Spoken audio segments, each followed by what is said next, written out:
BKB entertainment Maithili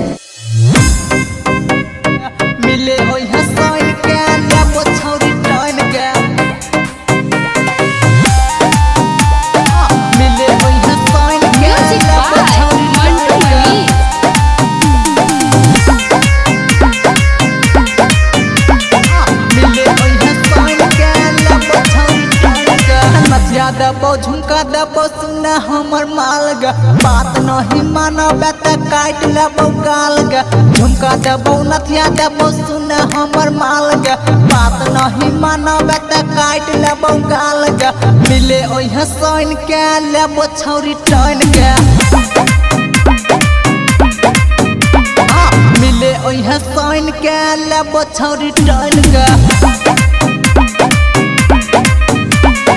मचिया दबो झुमका दबो सुन हमर माल ग बात नहीं मानबे त काट लेबो गाल ग झुमका दबो नथिया दबो सुन हमर माल ग बात नहीं मानबे त काट लेबो गाल ग मिले ओइ हसन के लेबो छौरी टाइन के मिले ओइ हसन के लेबो छौरी टाइन के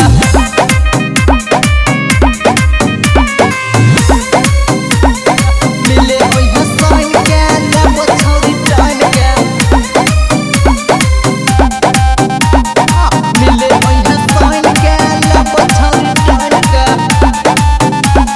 16 के जवानी छौरी बड़ा रसदार गे देखिए कज से गिर जाए हमरा लार गे 16 के जवानी छौरी बड़ा रसदार गे देखिए कज से गिर जाए हमरा लार गे मिले ओइ हसन के लेबो छौरी टाइन के मिले ओइ हसन के दिह छौरी जान के मिले ओइ हसन के लेबो छौरी टाइन के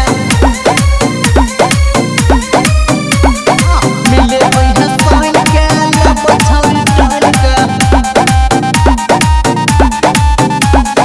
गोरे गोरे गाल हो बिके भारती के माल हो पतली कमहर छौरी रेशम के चाल हो गोरे गोरे गाल हो बजन के माल हो पतली कमहर छौरी रेशम के चाल हो मिले ओइ हसन के लेबो छौरी टाइन के गई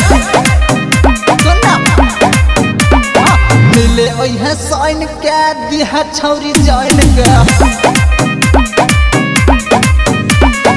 मचिया दबो झुमका दबो सुन हमर माल ग बात नहीं मानबे त काट लेबो गाल ग झुमका दबो नथिया दबो सुन हमर माल ग बात नहीं मानबे त काट लेबो गाल ग मिले ओइ हसन के लेबो छौरी टाइन के मिले ओइ हसन के लेबो छौरी टाइन के